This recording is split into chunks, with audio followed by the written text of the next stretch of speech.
tenemos que tener rango. El rango se puede achicar o se puede hacer crecer, pero siempre tenemos que trabajar con rango. Las ecuaciones que nosotros tenemos, ¿cierto? En general, podrían ser continuas, pero los datos de donde vienen eso no lo son. ¿Ya? Entonces, en general, nosotros trabajamos como de 4 o más, de 6 o más. Esas son las formas para adaptar estos modelos. ¿Ya? ¿Ustedes alcanzaron a ver la ayudantía? Está en YouTube, pero... Desde como el martes pasado, no sé.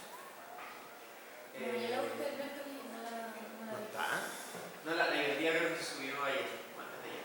No, yo la vi el viernes, creo. No, la ayudantía es los miércoles, creo que la subí el martes, porque Felipe estaba en terreno la semana pasada. Esta semana va a estar acá, así que va a ser a la hora que corresponde. ¿Presencial? ¿Ya? ¿Perdón? ¿Presencial? No, online. Online. ¿Ya? ¿No sube la pauta ¿De qué? de la ayudantía, aparte del video? Cuando hay archivos que subir, sí. Los archivos se subieron ayer o antes de ayer. Creo que están ahí. ¿Ya? En general los códigos van a estar ahí, los ejemplos editables van a estar ahí, ¿ya? Porque la idea es que ustedes puedan replicar esos mismos ejemplos, puedan revisarlos en detalle y puedan entenderlos bien. ¿Lo subió en el apartado de archivos de Canvas? Porque el módulo por lo menos no aparece nada hoy en día y no me sale limitado el módulo de archivos. No, yo la vi en Está YouTube. en YouTube. ¿Qué pasó? Pero que yo le mandé un mail a Felipe y me dijo que había un zip que él iba a subir, pero Sí. parece que no tenía el acceso a Canvas o algo así. El video sé que está. Ah, Pero el zip ya. no está en Canvas. Ya, yo lo reviso hoy día en la tarde. Todas las cosas que subimos tienen que estar disponibles directamente en el apartado de módulos. Ya. Si no está ahí, es porque nos equivocamos. Así que hay que ponerlo en ese lugar. ¿Ya? Así que lo voy a revisar y si no está ahí, lo pongo ahí. ¿Ya? Pero ahí están. Van a quedar los editables, los PDF, todas las cosas que sean necesarias que se vean durante la ayudantía. ¿Ya? No todo puede quedar ahí, porque a veces hay normas, hay otras cosas, pero en general ahí va a quedar todo eso. ¿Ya?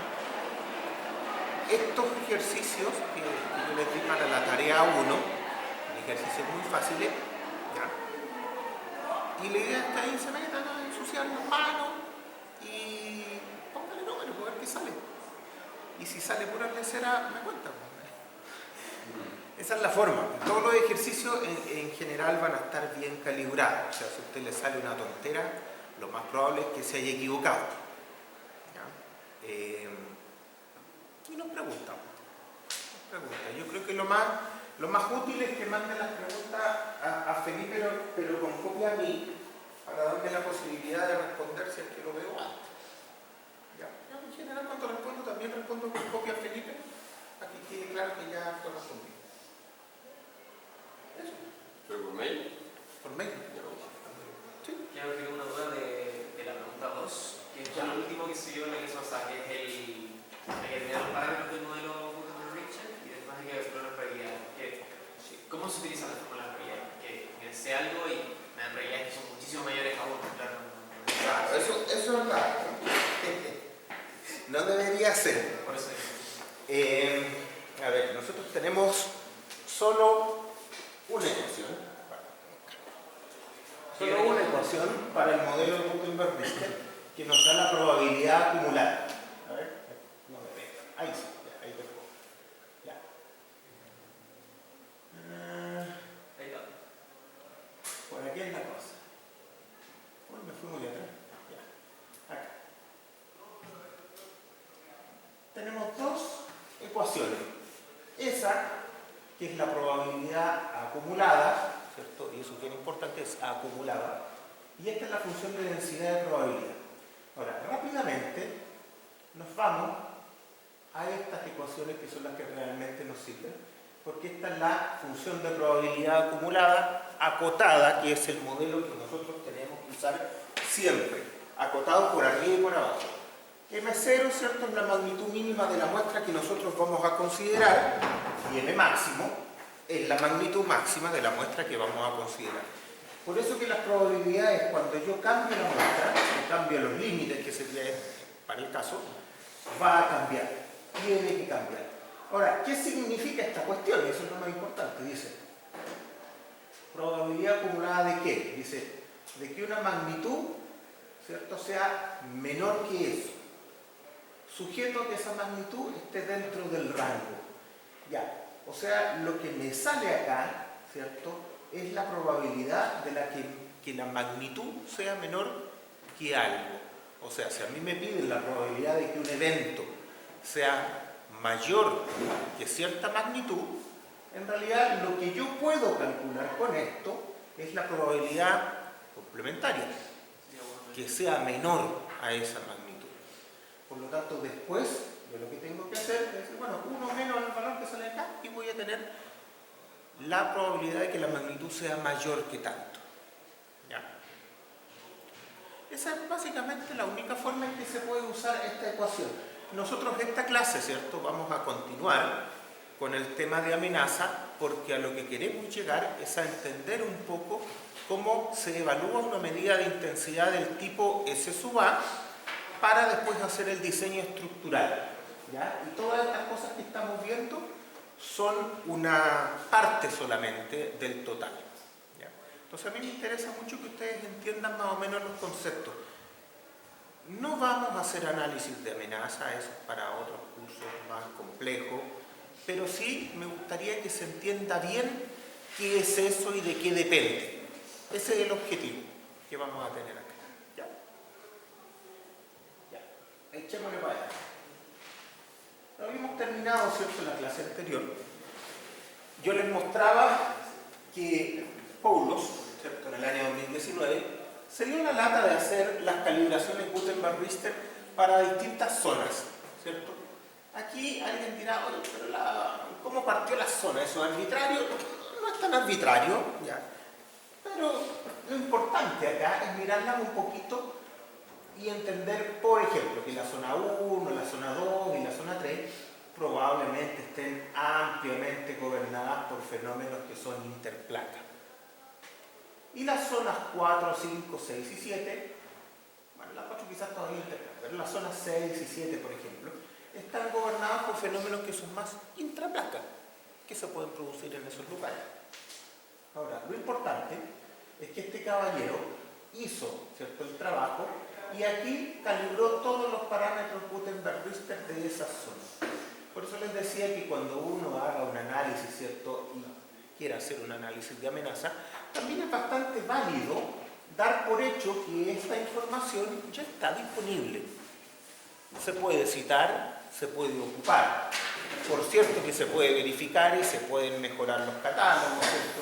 Esto es del año 2019, a lo mejor ustedes, si necesitan alguna vez hacer un estudio de amenaza, podrán complementar los catálogos, ¿cierto? Pero lo más probable es que los números del modelo Gutenberg-Richter no se muevan. ¿Ya? Los números son bastante sólidos, bastante poco sensibles a poner más datos. ¿Ya? Y como les decía en la clase pasada, ¿dónde hay que tener cuidado? Precisamente en las magnitudes grandes. Ahí es donde tenemos problemas estadísticos, porque esos resultados empiezan a depender de la ventana de tiempo que nosotros estamos considerando y por lo tanto lo más razonable, ¿cierto?, para magnitudes grandes y para efectos de determinar la tasa de recurrencia de esos eventos, conviene preguntarle a un geólogo, a alguien que sepa un poco más del comportamiento de esa falla o de esa fuente. ¿Ya? Necesitamos conocer cosas como capacidad generadora de la fuente, magnitudes que puede producir, periodos de retorno medio y todas esas cosas, dado que los eventos grandes tienen periodos de retorno tan grandes, probablemente se nos van a escapar con un análisis estadístico de ventanas de 200 años. ¿Cierto? Hay fallas que se activan cada 7.000 años y eso no lo vamos a ver en una estadística. Entonces, bien por ese lado.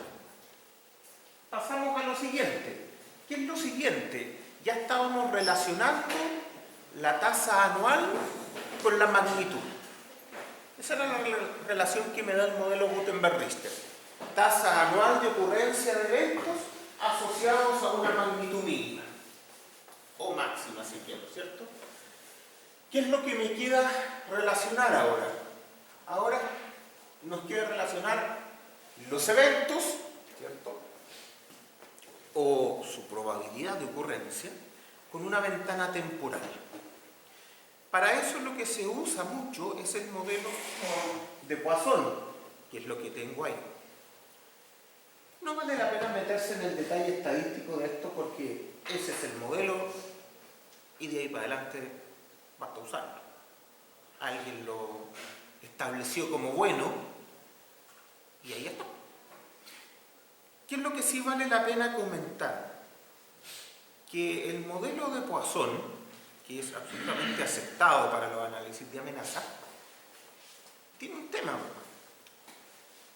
y es que presupone que todos los eventos son independientes. Es el supuesto básico del modelo de Poisson. Todos los eventos son independientes. Los eventos sísmicos, ¿son independientes? Claro, por una cosa de naturaleza y de cómo se producen, cómo se generan, no son independientes. O sea, si yo tengo un magnitud 8 hoy día, mañana no lo voy a tener, y eso es súper intuitivo, porque sabemos que los terremotos se producen por acumulación de energía en el tiempo. Y si no hay acumulación, no hay terremoto y no funciona. Entonces, sabemos que los eventos no son independientes.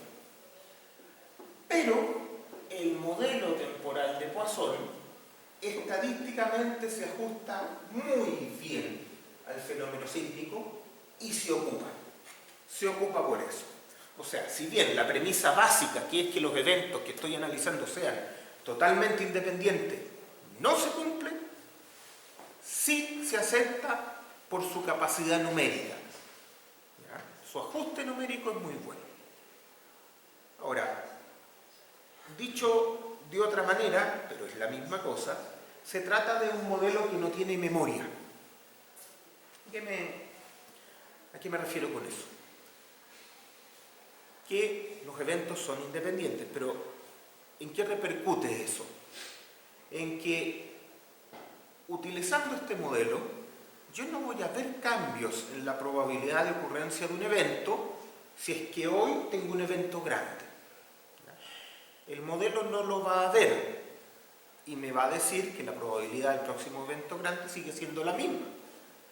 Cuando yo intuitivamente podría decir, oye, si ya tuve un evento muy grande hoy, la probabilidad de que ese evento muy grande se repita mañana es muy baja, casi nula.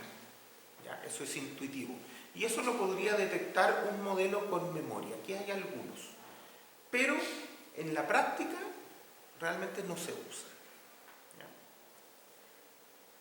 Se acepta este modelo sin memoria y se acepta que la ocurrencia de un evento hoy no condiciona la probabilidad de ocurrencia de un evento mañana a corto plazo, ¿ya? Porque todas estas probabilidades se van a evaluar con una base de datos, con una estadística que tenga un periodo de tiempo de observación, y de ahí van a salir los datos. No me va a decir, mira, la probabilidad de que mañana hay un evento es esta, la probabilidad de que pasado mañana hay un evento es esta otra. No van a aparecer cosas así de fino, van a aparecer cosas en ventanas de tiempo muy grandes. ¿Ya? ¿Cómo se ocupa este modelo? ¿Ya? Básicamente, otra vez, como modelo de distribución de probabilística, va a converger a dos ecuaciones, ¿cierto? La función de densidad de probabilidad y la función de probabilidad acumulada. ¿Ya? ¿Cómo se lee esta cosa? ¿Cierto? Aparece un lambda, un t y un f de t. Bueno, esta será la función de probabilidad acumulada. ¿Ya? ¿Y esto qué es? El lambda, bueno, ya sabemos que los lambdas son tasas anuales. ¿Ya? Y les vamos a seguir llamando lambda para que sea fácil, y todos los lambdas que aparezcan van a ser tasas anuales. ¿Ya? Al lado aparece un t. ¿Ya? Ese t es la ventana en la que nosotros estamos evaluando. Y aquí aparecen cosas que son bien interesantes, porque con una ecuación tan simple como esta nos podemos hacer buenas ideas. Hay tres variables aquí que están relacionadas, y es la probabilidad, ¿cierto? Esa, la tasa y la ventana. La tasa, en general, como tasa, no nos dice mucho, porque que nos digan que hay 0.000005 eventos al año, no nos dice mucho. Pero el recíproco de la tasa nos dice mucho, porque el recíproco de la tasa, del lambda, es el periodo de retorno medio del evento que yo estoy evaluando, ¿cierto? Si yo digo 1 partido por lambda, me va a dar un periodo de retorno medio. Y ese valor es tremendamente importante. Ese valor es el que normalmente uno fija o uno evalúa para poder... Ese es el valor que uno fija para tener una buena idea de lo que significa el evento. ¿Ya? Por ejemplo, ¿cierto?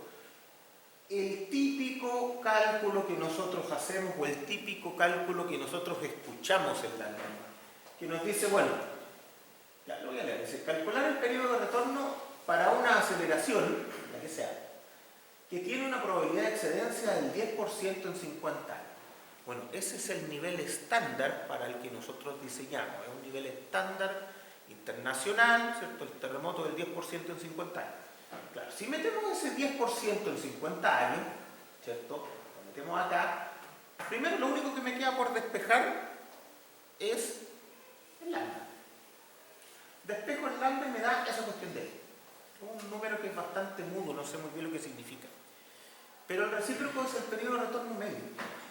Y el periodo de retorno medio sería 475 años. Con esta relación que tenemos a través de la ecuación de Poisson, ¿cierto? Nos damos cuenta que decir 10% en 50 años es exactamente lo mismo que decir periodo de retorno medio 475 años. Es lo mismo, es una sola cosa.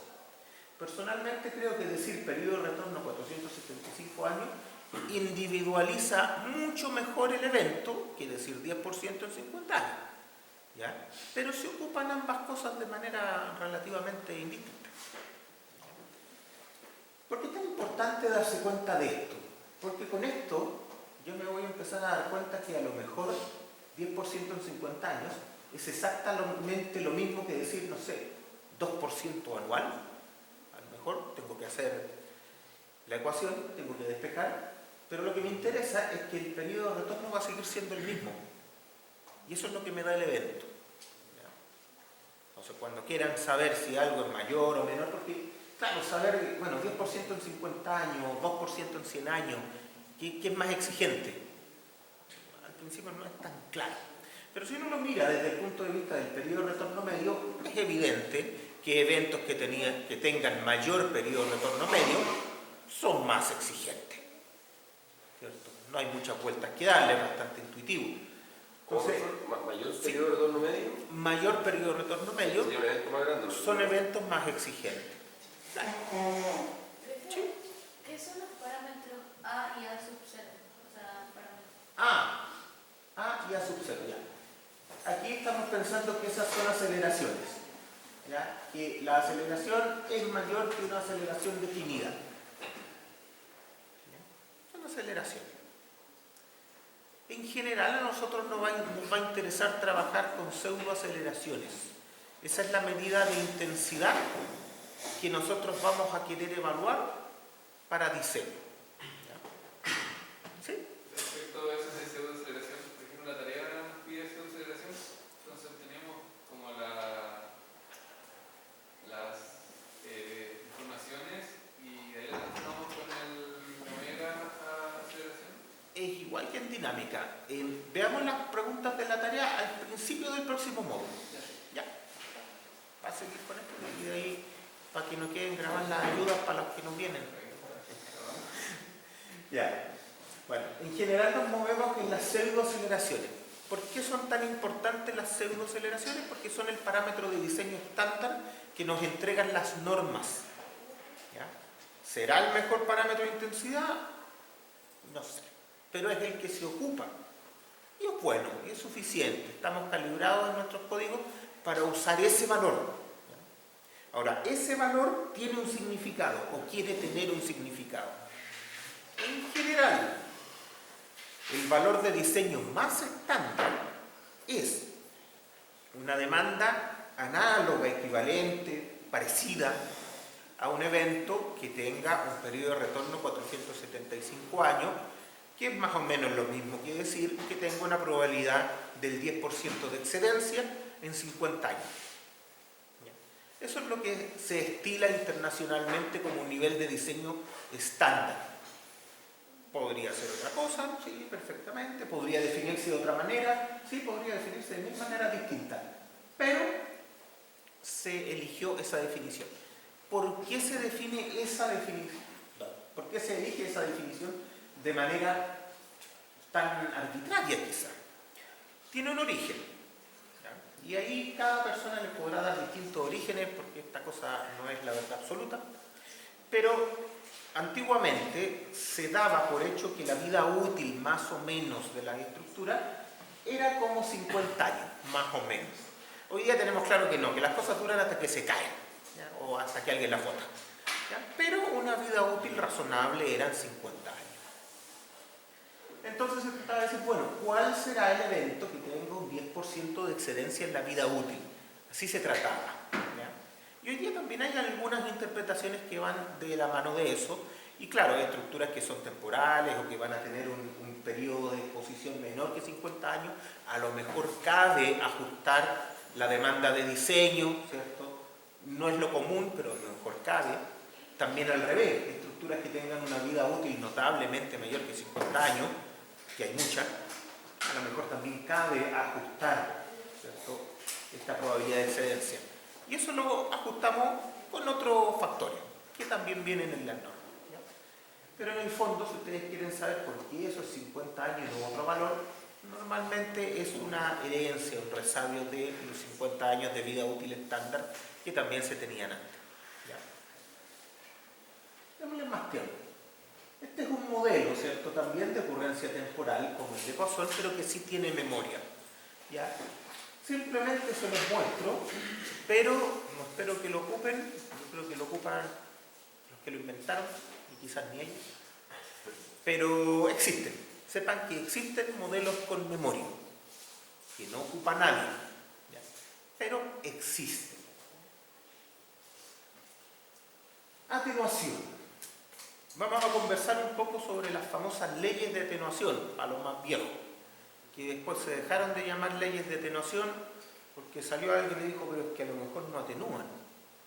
Ya, ¿y cómo le llamaron? Le llamaron entonces Ground Motion Prediction Equation, ¿ya? Ecuaciones de predicción del movimiento. Después salió otro que no predicen. Así que hoy día se llaman GM, Ground Motion Model, modelos de movimiento del suelo. Pero son las leyes de atenuación de toda la vida. Aquí hay harto paño que cortar y hay harto que entender.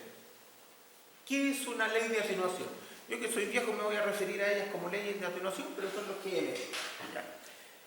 ¿Qué es una ley de atenuación? Fácil. Es una regla que trata de relacionar los parámetros del evento, en general magnitud y distancia, con lo que se pueda medir como intensidad en un punto determinado. Punto determinado será nuestro punto de interés, el proyecto. Distancia a la fuente, bueno, será distancia a la fuente sismogénica específica que yo quiero evaluar. Magnitud, bueno, será la magnitud de interés también. Entonces aquí se empiezan a complicar un poco las cosas. Nosotros queremos llegar a la amenaza, queremos llegar efectivamente a un parámetro de intensidad, pseudoaceleración, ya, para tenerlo en un lugar específico y diseñar nuestro proyecto. Y queremos que esa pseudoaceleración tenga un significado, por ejemplo, 10% de excedencia en 50 años, para poder diseñar. Y eso empieza a depender de todas estas cosas. Aquí, por ejemplo, tenemos la relación esencialmente entre la magnitud y la distancia. Primero, ¿qué distancia? ¿Cuál es la distancia de un punto a un sismo? No es para nada claro. Hay varias distancias y las vamos a ver en un monito. Pero hay varias posibles distancias desde un punto, proyecto, a un sismo. toda la falla del Pacífico. No es clara la distancia al epicentro, la distancia a la superficie, la distancia aquí. Bueno, distintas leyes de atenuación utilizan distintas distancias. ¿Para qué hacerlo fácil si difícil se puede? Entonces, hoy día se ha llegado a que una de las tantas distancias correlaciona mejor y esa es la que se está usando actualmente. Pero en general uno tiene que tener mucho cuidado porque cada ley de atenuación relaciona una distancia bien definida con una magnitud bien definida. Ahora, evidentemente el fenómeno es muy disperso, por lo tanto depende de muchas cosas. Y lo que uno puede saber con toda seguridad es que si usted tiene una ley de atenuación y le mete la distancia y le mete la magnitud, le va a salir un S sub A y usted puede estar seguro que ese no es el que usted va a obtener en terreno para algún evento cualquiera. Porque este es un fenómeno disperso y por lo tanto lo único que yo puedo predecir de alguna forma o estimar son rangos. Entonces, claro, con un dato como magnitud y como distancia, en principio fijos, yo voy a obtener una distribución de probabilidades de la medida de intensidad, pseudoaceleración. Y dependiendo de lo que yo quiera hacer, entonces podré irme un percentil más arriba, un percentil más abajo, tendré que ver. Desde ya trabajar con la media nunca es buena idea en ingeniería porque significa que la mitad de las veces está mala la cosa. ¿Ya? Pero tenemos que buscar otro punto más importante. Ahora, dicho eso, me doy cuenta también que la ley de atenuación lleva implícito la fuente sismogénica. Por lo tanto, a distintas fuentes sismogénicas, las leyes de atenuación variarán.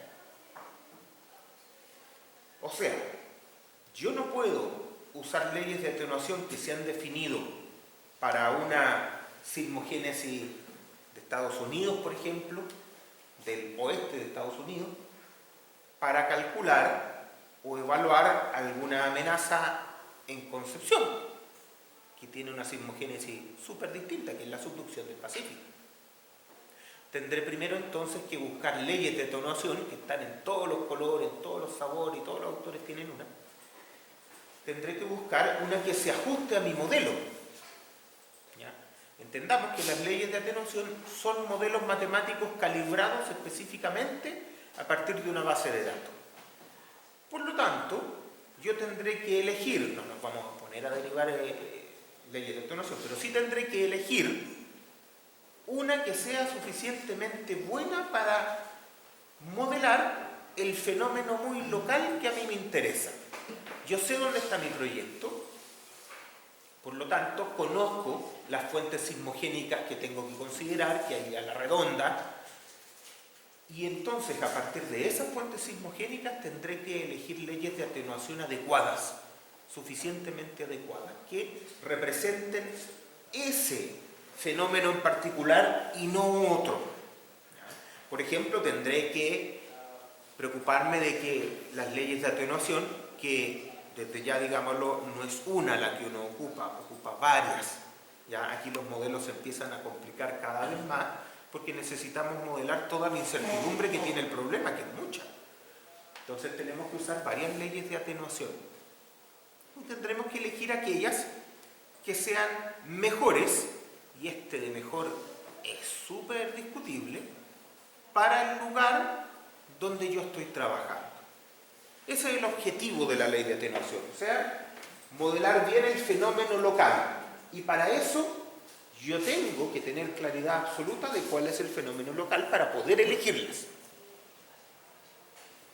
Démosle un poquito más. ¿Cómo son las leyes de atenuación? Normalmente vienen en esa forma. Es media fea. Pero típicamente vienen en esta forma. ¿Qué es esto? Dice que el logaritmo natural del parámetro de interés o medida de intensidad, ¿cierto? Como nosotros somos vivos, va a ser el S sub A, ¿ya? Ahí. Va a ser eso. ¿Qué es esto? Es un logaritmo natural de un B1, que es un escalar, ya, parámetro de ajuste. Una función de m, de la magnitud, otra función de la distancia, otra función de magnitud y distancia, otra función de un P sub i, aquí dice función de otros parámetros, cualquier cosa, ¿cierto? Y un error. Las leyes de atenuación, ¿cierto? Antiguamente trataban de predecir únicamente el PGA. Hoy día sabemos que a partir del PGA no podemos evaluar un espectro completo para todo el rango de periodos de interés. A nosotros nos va a interesar probablemente entre 0 y 5 segundos, ¿cierto? En estructuras quizás habitacionales, entre 0 y 3 segundos, a lo mejor en estructuras más industriales. Entonces necesitamos saber cuáles son las medidas de intensidad para un rango de periodos. Y tener el PGA me dice algo sobre lo que pasa en periodo 0. ¿Cuántas estructuras tendrán periodo 0? Bueno, ninguna. Pero antiguamente solo con el PGA podíamos extrapolar resultados e inventar un espectro para un rango de periodo. Hoy día no se hace así. Hoy día las leyes de atenuación, ¿cierto?, me dan esta ecuación llena de parámetros, ¿cierto? Vienen con una tabla llena de números, ¿ya? Y nos dicen cómo evaluar para cada periodo. O sea, para el PGA en particular, porque el S sub A en periodo 0. Pero viene para un rango de periodos importante, ¿ya? Entonces yo puedo, a partir de una ley de atenuación, tener un espectro completo de pseudoaceleraciones. ¿Ya? ¿Qué es lo único que necesito? La magnitud y la distancia. Alguien dirá, pero es fácil si yo tengo la magnitud y la distancia. Claro, y ahí voy a tener el espectro. Pero ¿cómo sé yo la magnitud y la distancia del evento que va a ocurrir? Ya, y no fuimos a las páginas, ¿cierto? No, o sea, evidentemente yo no sé cuál es la magnitud y la distancia de lo que puede pasar. Si no, no estaría aquí haciendo clase. Entonces, claro, esto converge a meter más asuntos probabilísticos uno dentro del otro, porque voy a tener que decir, ya, voy a calcularlo para todas las distancias aplicables, todas las magnitudes aplicables, ¿cierto? Y con eso llegaré a una probabilidad de que pase o no pase alguna cosa. También hay otra forma, y se los comento que lo vamos a retomar más adelante, y es decir, mira, yo como experto que sé mucho de estas cosas, yo estimo que para ese proyecto en particular debemos diseñar para un evento que tenga una magnitud dada y yo conozco que la distancia es dada también. Y yo como experto le doy a usted un espectro para que diseñe en su proyecto. Eso es lo que se llama análisis determinístico o magia, que tiene muy pocas diferencias. Claro, alguien dirá, no, estoy hablando de eso. No, lo que pasa es que es lo que se llama juicio experto, que tiene su valor con la experiencia, tiene su valor. Pero no va a tener usted un riesgo asociado a eso, ¿cierto? Si yo como experto le digo, yo espero que en esa zona estos sean los parámetros más exigentes, usted podrá creerme y hacerme caso, pero no va a tener una confiabilidad matemática del parámetro, desde el punto de vista de decir, oye, ¿qué representa eso? ¿Representa una demanda del 10% en 50 años? No tengo cómo llegar a eso. A lo mejor el experto me podrá decir, sí, más o menos eso, ya. Pero no voy a tener un análisis más refinado de eso. Lo que hoy día se plantea que puede ser buena idea es tomar estos juicios expertos y tenerlos ahí. Pero paralelamente hacer un análisis detallado, completo de la amenaza en el sitio para poder refrendar esos valores o corregirlos. ¿Ya? Y eso es lo que vamos a ver al final, ¿cierto? Cuando lleguemos a la amenaza en detalle. Desde ya, estas leyes de atenuación, ¿cierto?, están, insisto, calibradas para un lugar en particular. ¿Qué es lo que me da acá? En general me da un valor medio de la variable de intensidad de interés. O sea, me va a dar la media del S sub A. ¿Ya? Aquí. En general, ¿cierto?, esa media por sí sola no significa demasiado. Yo voy a necesitar también saber cómo distribuye esto. Se acepta que estas distribuciones de variables sean log normal. ¿Ya? sea, el logaritmo de la variable va a distribuir normal, por lo tanto la variable distribuye log normal. Perfecto. Y siempre así y listo, le ahorré el doctorado. Ya. Pero después de eso nos falta algo más. Y estas leyes de atenuación también nos dan eso. En las tablas que entrega cada publicación de ley de atenuación, ¿cierto?, vamos a encontrar la desviación estándar, o el logaritmo de la desviación estándar, es la misma cuestión. Vamos a encontrar la desviación estándar, y con eso entonces nosotros vamos a saber que para un valor m y un valor r fijo, yo lo que tengo es una respuesta variable, una respuesta con distintos niveles de confiabilidad. Voy a tener la media, voy a tener la desviación estándar, y como sé que la variable distribuye en log normal, ningún problema. Yo quiero una pseudoaceleración con el, no sé, percentil 84 de confiabilidad, la calculo. Quiero la media, la calculo. Quiero dos desviaciones estándar para arriba, la calculo. Puedo hacer lo que quiera porque tengo la distribución. ¿Ya? Todavía eso no nos dice cuál es el valor que tengo que usar, pero por lo menos ya sé que la ley de atenuación me va a relacionar magnitud con distancia, bueno, par magnitud-distancia con la pseudoaceleración. Magnitud-distancia como parámetros principales, aparecen otras cosas, aparece la profundidad del foco, aparecen otras cosas más, pero no son tan importantes como la magnitud y distancia. Ahora, pensándolo más intuitivamente, mientras me alejo de la fuente, ¿la intensidad baja o sube?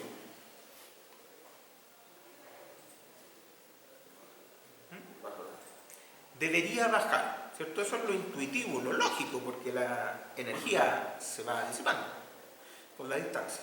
Ya, pero no. No siempre. ¿Sí? ¿Depende del tipo de suelo también o no? Depende esencialmente del tipo de suelo. Hay un problema con estas cosas. Y por eso que ya no se llaman leyes de atenuación. No siempre atenúan. Si yo me fijo en el análisis a nivel de roca, siempre atenúan. ¿Ya? Y en realidad lo que nos interesa bastante es la roca basal.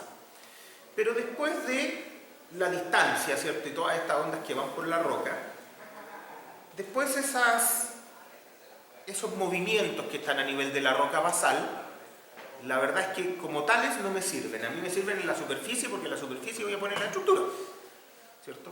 No voy a poner mi casa en el fondo de la roca, la pongo arriba. Entonces, en superficie yo voy a tener que el movimiento a nivel de roca basal está filtrado, y está filtrado por el depósito de suelos que tenga en ese lugar. Bueno, si la roca llega a superficie no tengo depósito de suelo y estamos todos felices. Pero en general va a haber un depósito de suelo. Más profundo, menos profundo, pero hay un depósito de suelo. Y ese depósito de suelo puede ser bueno o malo. Bueno lo entendemos como suelos rígidos, malo lo entendemos como suelos flexibles. Y los suelos flexibles o muy flexibles tienen el problema de que pueden amplificar las ondas y las demandas a nivel de la roca. Eso es lo que le llamamos el efecto de sitio. ¿Cuál es la mejor manera de evaluar un efecto de sitio? Todas estas cosas las vamos a ir viendo más adelante, las voy a retomar, pero aquí es donde nacen. El efecto de sitio puede ser tan importante como que llegue a hacer que las demandas en un determinado lugar donde el suelo es malo sean mayores que en el lugar donde el sismo se produjo. Es posible para suelos suficientemente malos. ¿Cuál es la mejor forma de modelar e incluir el efecto de sitio? La mejor forma es calcular la amenaza a nivel de roca, porque las leyes de atenuación funcionan muy bien a nivel de la roca basal, y desde ahí, mediante un análisis, ¿cierto?, relativamente complejo, ¿cierto?, que puede hacer un geotécnico, un geofísico, llevar esta demanda desde la roca basal hasta la superficie, modelando explícitamente los estratos de suelo. Esa es la mejor forma en que yo puedo generar un espectro de diseño en superficie en un lugar con efecto de sitio. Desde ya, todo aquello que no tenga efecto de sitio no me sirve para nada.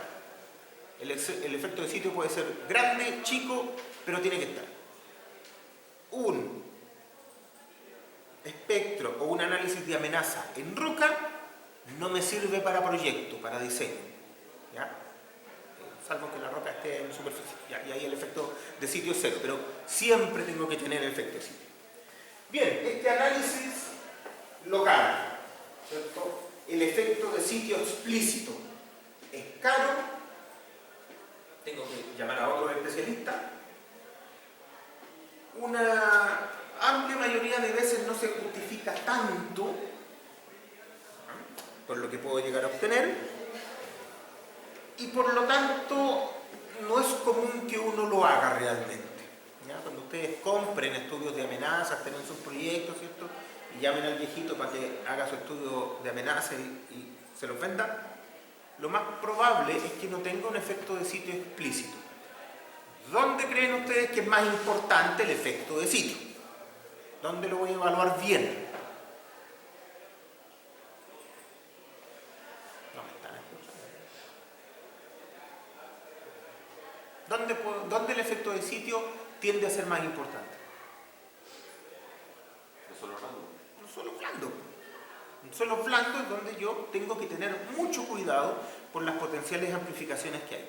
Cuando los suelos son relativamente buenos, suelo A, B, con buena voluntad C, la verdad es que el efecto de sitio no es mucho, ¿ya? Entonces podría estar un poco más tranquilo, pero cuando ya tengo suelos D, E o otras cosas muy raras, ya el efecto de sitio empieza a ser bien importante y entonces me tendré que preocupar, por lo menos preguntarle a alguien que sepa. Bueno, y si no voy a ocupar el efecto de sitio explícito, en la gran mayoría de los estudios de amenaza como Mirka le meto el suelo, porque el suelo tiene que estar. El filtro de suelo entre la roca basal y la superficie lo tengo que tener, explícita o implícitamente, no puedo dejar de mirarlo. Bueno, la forma más simple es considerar leyes de atenuación que incluyan el efecto de sitio. Esto dice función de otros parámetros, BS30, hipocentro, etc. ¿Qué es lo que modela en general el suelo de sitio? Hay dos parámetros dinámicos importantes, el BS30 y el periodo del suelo, que típicamente se dice el periodo de Nakamura, pero no es el periodo de Nakamura, es el periodo del suelo que se obtiene a partir de la metodología de Nakamura. ¿Ya? Entonces, teniendo el periodo del suelo y teniendo el BS30, yo de alguna manera tengo las características dinámicas más relevantes del depósito de suelo completo. Claro, no tengo los detalles a nivel de cada estrato, pero tengo una buena idea de cuál es la forma en que todo ese sándwich de barro afecta a nivel de superficie. Con esos dos parámetros, típicamente, yo puedo entrar a varias leyes de atenuación. Y entonces aparece ese parámetro que corrige. Corrige según el tipo de suelo. Nuevamente, ¿qué es lo que se espera? Que esa corrección para suelo bueno sea suficiente. No lo mejor, pero suficiente. Para suelos malos, ya puede salir cualquier cosa. Precisamente por la dispersión del fenómeno. ¿Ya? Entonces, ojo con ese tipo de cosas. Las leyes de atenuación son muy buenas, pero no dejan de ser un ajuste matemático del fenómeno a partir de datos. Y es el fenómeno el que es tremendamente disperso. ¿Ya? No se me puede olvidar eso. Tan disperso que va del simple al doble. Vamos a ver algunos numeritos por ahí.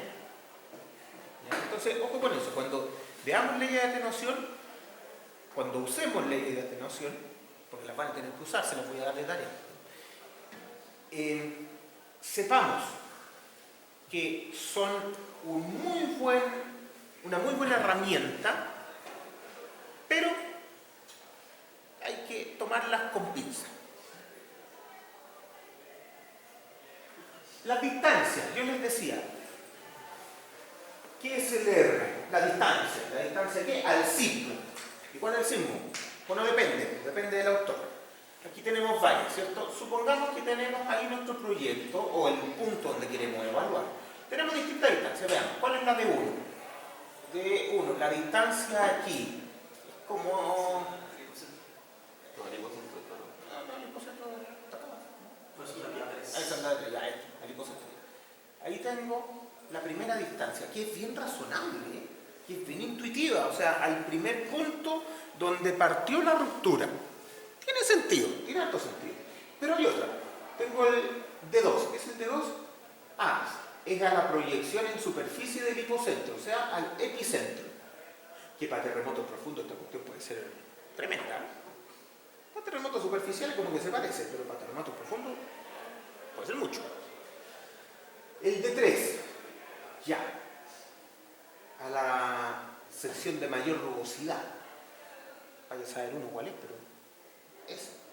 D4, la distancia más cercana a la ruptura, ¿cierto? Se rompió todo esto y esta es la distancia más cercana a la ruptura. Ya. Y el D5, el D5 es la menor distancia a la proyección superficial, ¿cierto?, de la falla. ¿Cuál creen de estas que correlaciona mejor? ¿A uno? Bueno, depende de la ley de atenuación. En realidad uno no sabe mucho. Pero lo que se ha visto es que de todas estas, la que parece correlacionar mejor es la distancia más cercana a la zona de ruptura. Pero profe, correlacionar qué cosa exactamente. Que las leyes de atenuación que parten considerando esta variable tienen mejor correlación. R cuadrado por los datos. ¿Escribe mejor, por decirlo? Escribe mejor, los datos que predice son mejores. Ahora, comparado Ahora, con qué, ¿cuál sería el otro método que podemos decir? Lo que podemos ver acá son distintas distancias. No hay mucho más. El sismo ya fue. Nosotros ya tenemos en cada lugar la medida de intensidad y tenemos la magnitud y la distancia. Pero por eso digo, uno utiliza la ley de atenuación y dice, ya con esta distancia, el resultado que me arroja mi modelo, por decirlo, se acerca más al resultado que me arroja qué cosa. Los datos medidos. Ya, perfecto. Ahora, eso de acercarse más Es súper como relativo. es como sí. Pero en cuanto, recuerden siempre que nosotros estamos acá para poder diseñar un edificio, no para hacer investigación de esto. Y probablemente para un académico que varía un 2 o 3% puede ser una diferencia grande. Para uno en proyectos que varía un 10% es la exactitud absoluta. Eso es certeza total. Si algo varía un 10% es que está buenísimo. Porque no tenemos capacidad de predicción de nada. Entonces hay que mirarlo esto con cierta distancia, con harta crítica, pero crítica práctica. ¿Ya? Entonces hoy día ustedes se van a encontrar porque las leyes de atenuación tienden a considerar esto que le han llamado R-RAP, que es R de ruptura. Entonces en general en las leyes como que ya no se describe cuál es la distancia, sino que se pone R-RAP. Y queda clarito cuál es.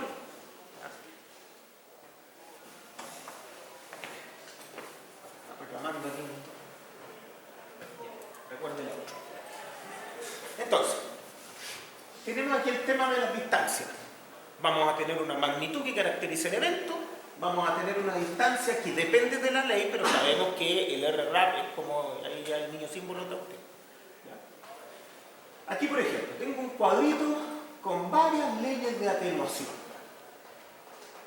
Todas muy ocupadas.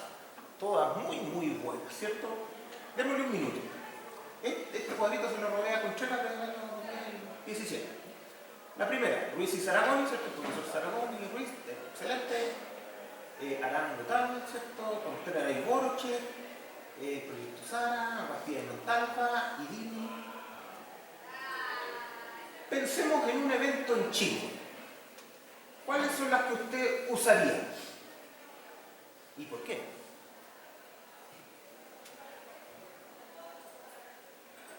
¿Cuál es el tincan más? La de Saragón, porque es famoso, ¿no? tenga más datos. Ahí hay algo. Ya, miremos la ley. Yo les digo, esa ley de Ruiz y Sanagoni seguramente es muy buena porque hay gente que sabe, pero claramente yo no la usaría. ¿Por qué? ¿Por qué no me gusta en este momento? Tiene 42. ¿Ah? Tiene solo 49. Es más que eso. Fíjense. Tiene la base de datos del 45 al 2005. Muy antigua. Más que antigua, que sí, también, faltan eventos que me interesan mucho, ¿cierto? Aquí falta el evento del 2010, que es uno de los más importantes y más medidos que hemos tenido. Incluye el de 60, que es igual que grande, ¿no? Sí, probablemente incluye el del 60, pero nuestras mediciones, ¿cierto?, han mejorado en los últimos años. Entonces, claro, no tiene mucho registro, ok, no es tan malo, pero esto sí es complejo, que no reconoce los últimos eventos grandes que hemos tenido. Las leyes de atenuación son buenas por un tiempo. Como son una calibración en base a datos medidos, cada cierto tiempo tengo que seguir sacando leyes de atenuación. Evidentemente todos estos autores siguen sacando leyes, ¿cierto? Cuando van cambiando la base de datos de una manera suficientemente razonable y los parámetros hay que reajustarlos. Por eso sale hasta 8.8, porque se considera el terremoto del 2010. O sea, esto es lo que tenían ellos. O sea, por eso digo, los demás datos que consideran hasta 8.8 una magnitud es porque es el que tenemos registro, ¿no? o sea, la idea siempre es usar la máxima cantidad de información que uno tenga. Pero lo que he documentado aquí es datos. Estas son las magnitudes, estos son los números de registro y estos son los años. Entonces, vamos mirándolo un poco, démosle un rato. Esto tiene eventos interplaca e intraplaca. Excelente. Bueno. Magnitudes de 6,479. Son un poquito chicos para lo que hoy día hacemos.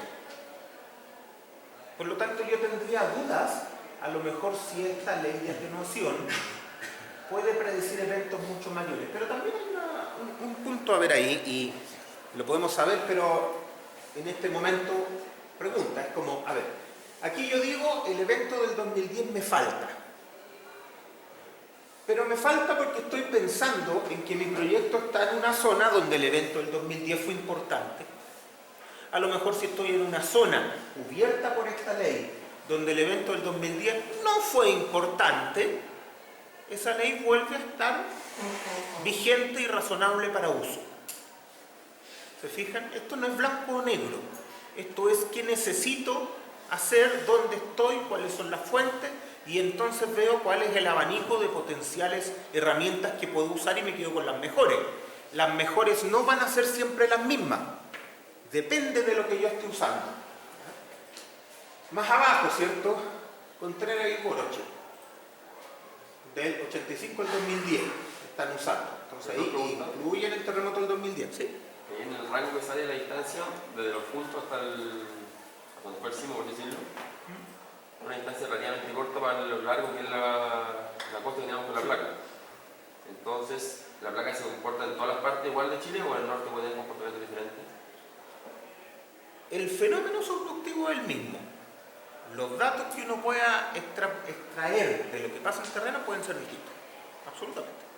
¿Y a ver, sirve este análisis para hacerlo en el norte, independientemente de la distancia que tenga el sismo? Es que eso es lo que entrega la ley. Cada ley dice cuál es el rango de utilidad que tiene. En este sentido, yo tengo que mirar el catálogo, que es lo que incluyó, y en general estas leyes van a ser aplicables a todo el territorio nacional. Ahora, incluso hay más leyes, ¿cierto? Aquí no está la de SAO, por ejemplo, que se ocupa mucho. Y también pudieran haber leyes de atenuación japonesa que tienen el mismo fenómeno subductivo, que pudieran ser muy aplicables acá en Chile. ¿Ya? Que a lo mejor no se calibraron con terremotos chilenos, pero a lo mejor podrían ser muy buenas para aplicación acá. Eso también lo tengo que ver. Fíjense, número de registro. Claro, va creciendo un montón. Y con el año crece un montón. Por ejemplo, tenemos estas de acá, 16, 17, que les voy a dar un puntito adicional, porque estas son las únicas leyes de atenuación publicadas en revistas científicas con revisión de pares. Por lo tanto, ¿cierto? Y esto es una discusión que siempre se da entre los especialistas, ¿tendré que usarlas por eso? Como ingeniero de proyectos profesional, la respuesta que debería dar es sí, absolutamente. Y si no las tiene, es un problema. Desde un punto de vista profesional. Desde un punto de vista académico y de investigación, a lo mejor cualquier autor podría decir, oye, ¿sabes que a mí no me gustan porque el Benjamín hizo no sé qué cosa, o el Gonzalo hizo no sé qué cuestión que no me gustaba, entonces y yo tengo mi propia ley, entonces ocupo la mía? Absolutamente razonable desde el punto de vista académico y de investigación. ¿Cómo no voy a usar la ley que hice yo mismo, cierto? Sí, creo que está buena. Pero hay un tema profesional metido, que es lo que les he tratado de dejar claro durante lo que llevamos de curso. Y es que nosotros no solo tenemos que preocuparnos de aspectos técnicos, sino que de aspectos formales. Siempre la pregunta va a ser la misma. ¿Cómo le digo al juez que deje fuera las únicas dos leyes reconocidas por la comunidad internacional para Chile? El juez no es investigador en amenaza sísmica.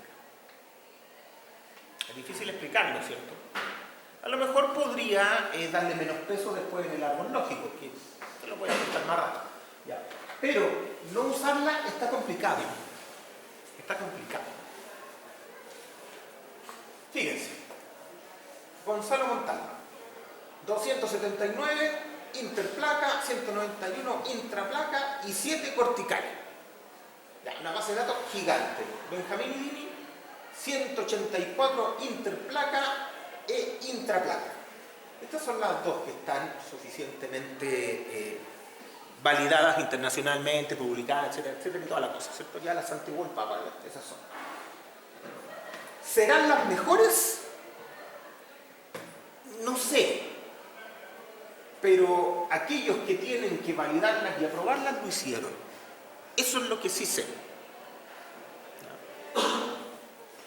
¿Cuáles son las que yo me parecen mejores? A mí me gusta esa. Contreras y Goloche. No está publicada y reconocida internacionalmente. Pero es una ley de atenuación hecha por un profesional bastante reconocido y que sabe mucho de esto y que contiene la base de datos de las cosas que me interesan. ¿Ya?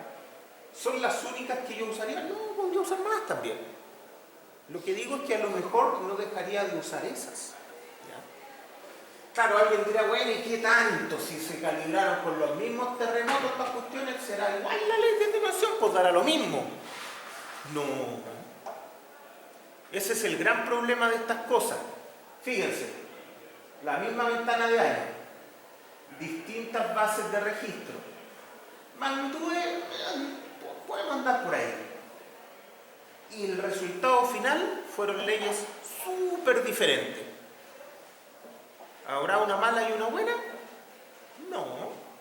Si ambas están desarrolladas con las metodologías que corresponden, entonces las dos son suficientemente adecuadas.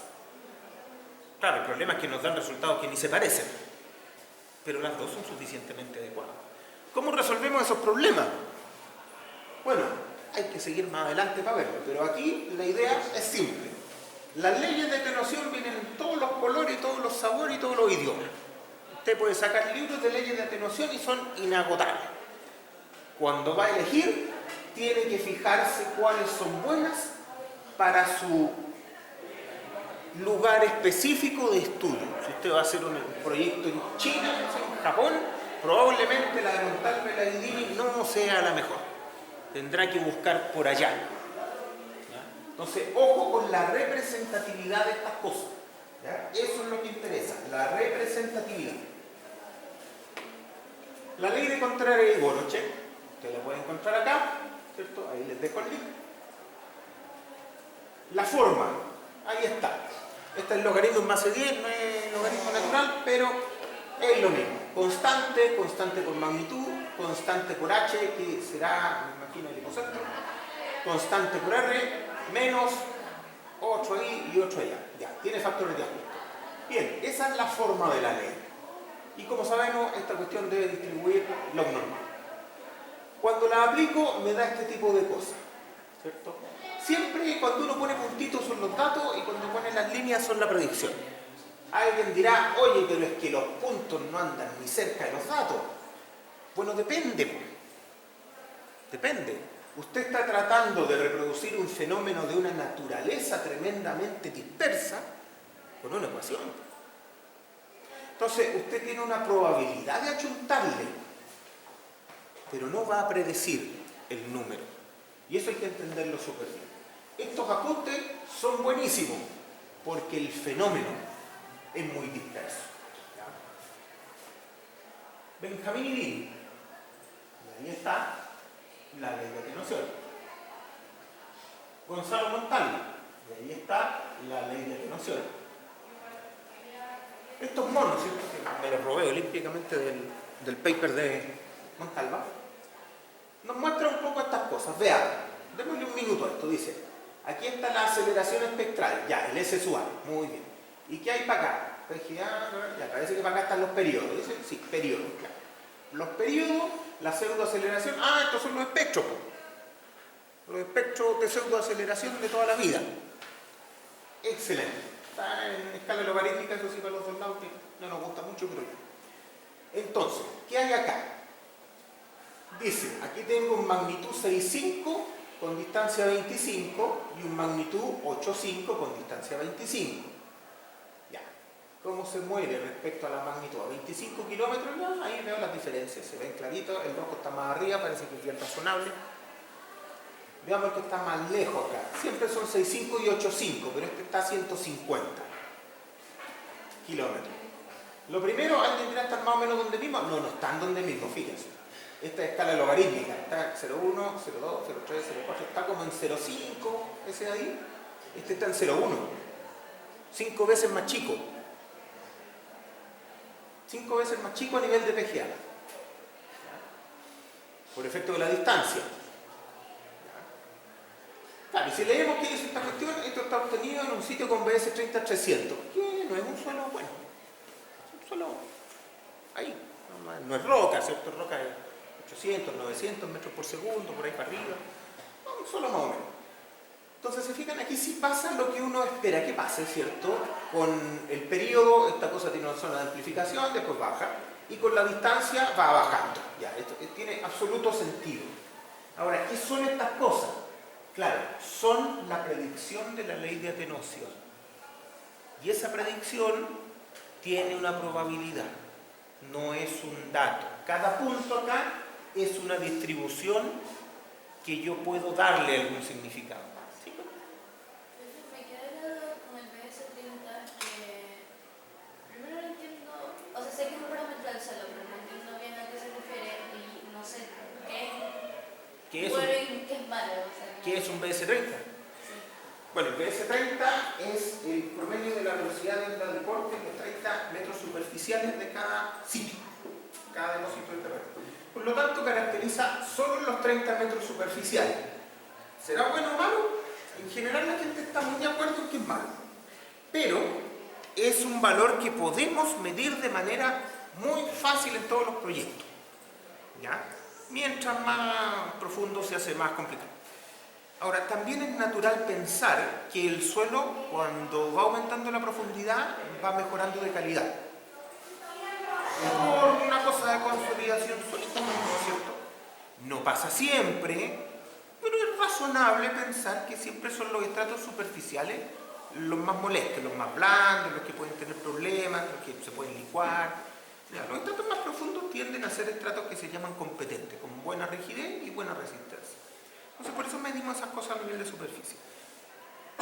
Con el BS30 y el periodo del suelo, yo tengo la caracterización de ese sitio sobre la roca basal. Suelos flexibles son suelos malitos, suelos rígidos son suelos mejores porque amplifican menos. ¿Ya? Ahora, a nivel de velocidad de onda de corte, que es el parámetro que siempre va a aparecer, ojalá apareciera el periodo del suelo, pero no siempre aparece, a nivel de velocidad de onda de corte, claro, en 300 es un suelo normalito, 800, 900, ya vamos llegando a suelos duros tipo roca, y ya cuando vemos cosas como 100 metros por segundo, como que no, Profesor, como que es malo. lo que nos entrega eso sería la clase de suelo, ¿no? Perdón. A nosotros lo que nos entrega eso sería solamente la clase de suelo, si es que es tipo A, B, C, así, o... No, está mezclando peras con manzanas. No. La clasificación sísmica del suelo es una cosa, las leyes de atenuación son otra cosa. ¿Ya? La ley de atenuación lo que me da es un número, una intensidad, y para evaluarla yo necesito tener algunos parámetros del depósito de suelo local. Si es que la ley me permite incorporar el depósito de suelo local, porque no todas lo permiten. ¿Ya? Actualmente casi todas lo permiten dentro de ciertos márgenes. ¿Ya?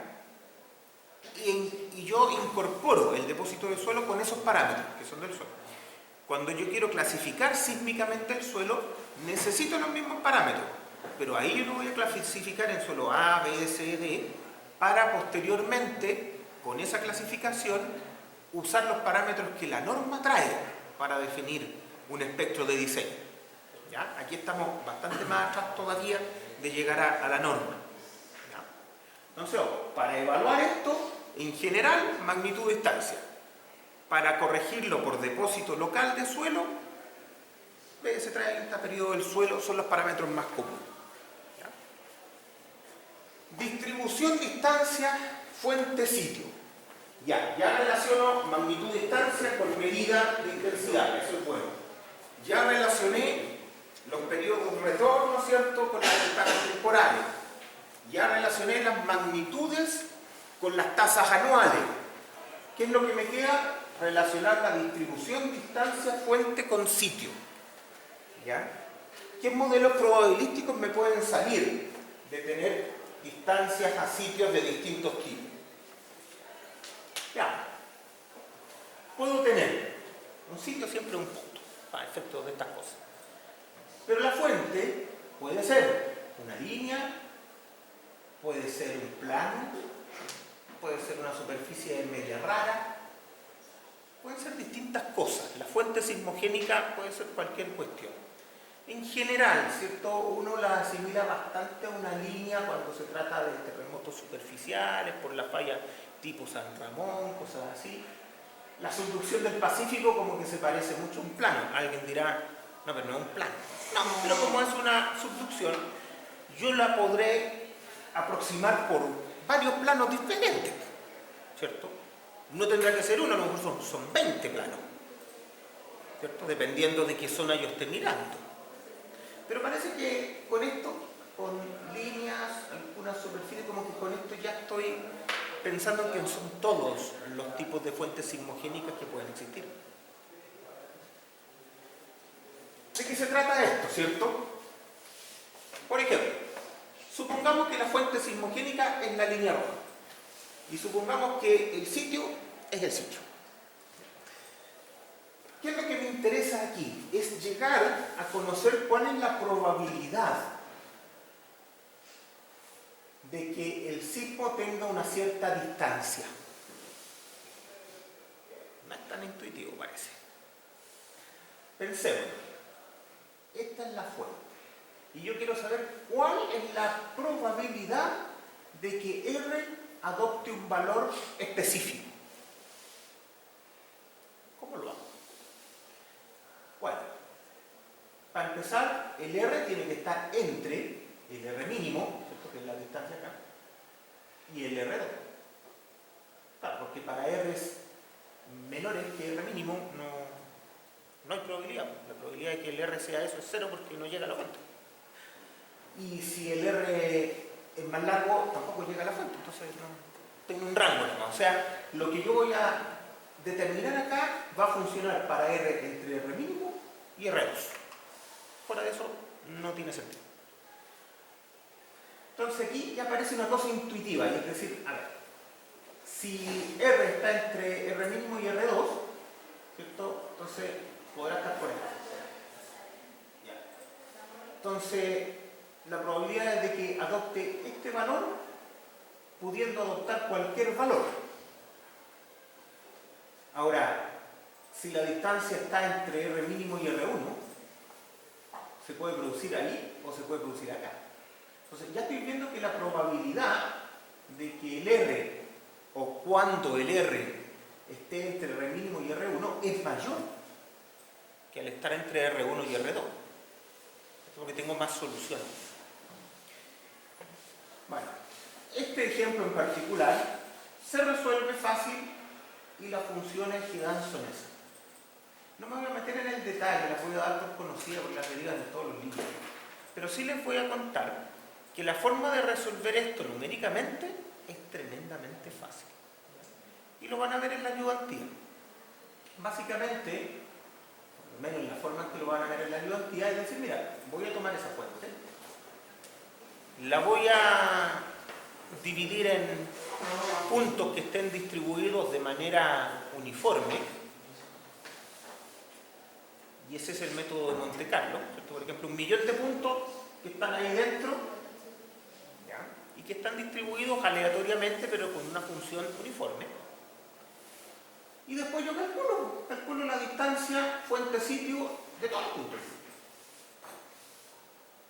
Y después grafico el histograma diciendo, bueno, ¿cuántos puntos tengo entre, voy a inventar, 2 y 3 kilómetros? Tanto. Entre 3 y 4 kilómetros? Tanto. Y con eso voy a tener la función, la voy a tener numérica. Después, si quiero, le podré ajustar una ecuación si ustedes lo necesitan. Tampoco es claro que lo necesiten. Entonces, claro, resolver este problema numéricamente es muy fácil. Resolverlo analíticamente puede ser un poco más jodido, porque es el único problema que no está resuelto. Las leyes de atenuación las tenemos. El modelo Gutenberg-Richter lo tenemos. El modelo de Poisson lo tenemos. Este es el único que, entre comillas, no es generalista. Pero resolverlo de manera numérica, insisto, es muy fácil.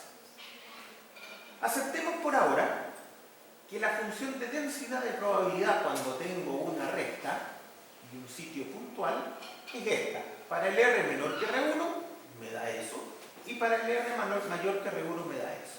Básicamente la cuestión salta del simple al doble y tiene harto sentido porque cuando el R empieza a superar R1, la probabilidad de que se produzcan esas distancias baja a la mitad.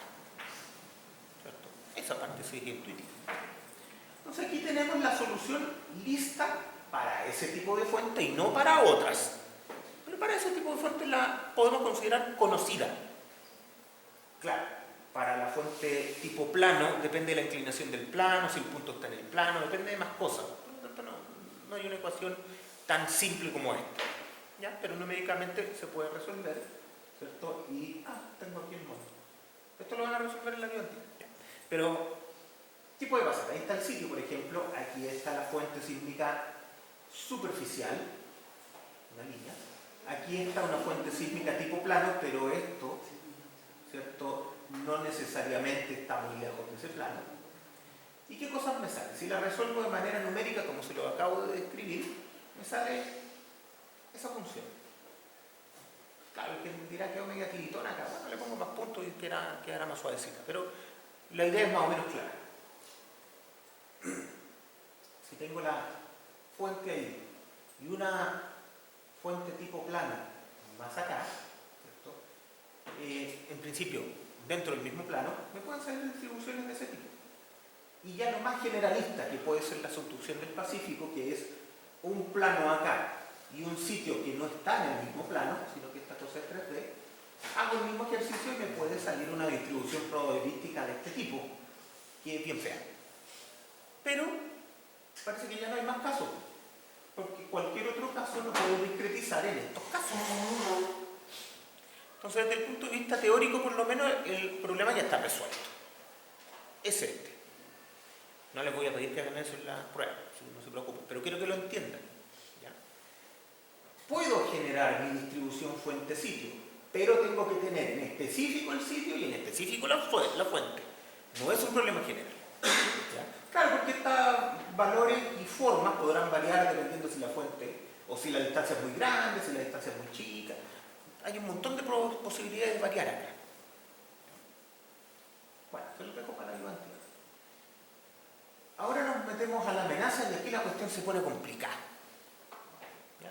Esto es complicado, así que le pido que despierten y me escuchen un ratito. ¿Qué es la amenaza?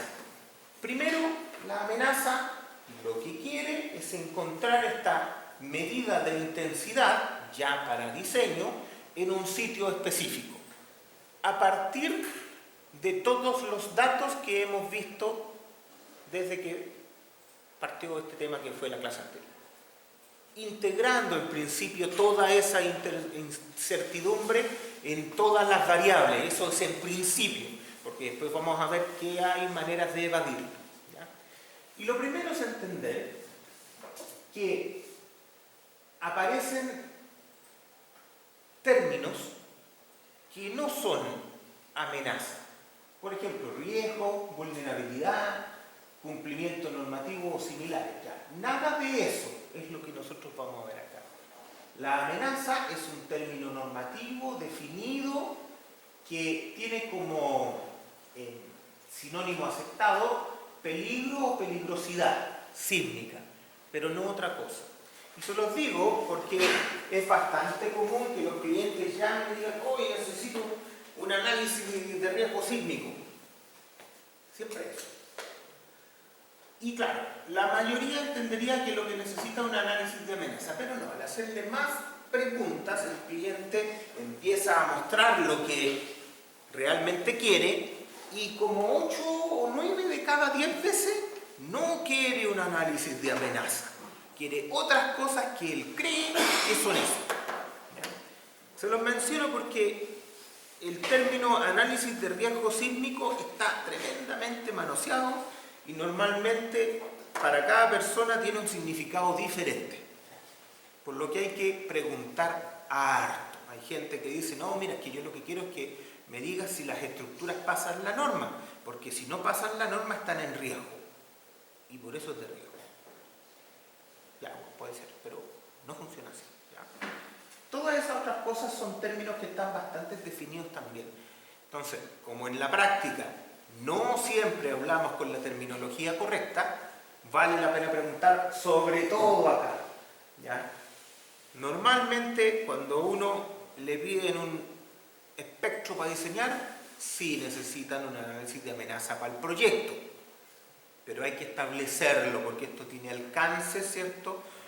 Y tiene, por sobre todo, ajustes para que sirva en el proyecto específico en el que se esté trabajando. ¿Ya? Entonces, lo primero siempre es despejar la duda.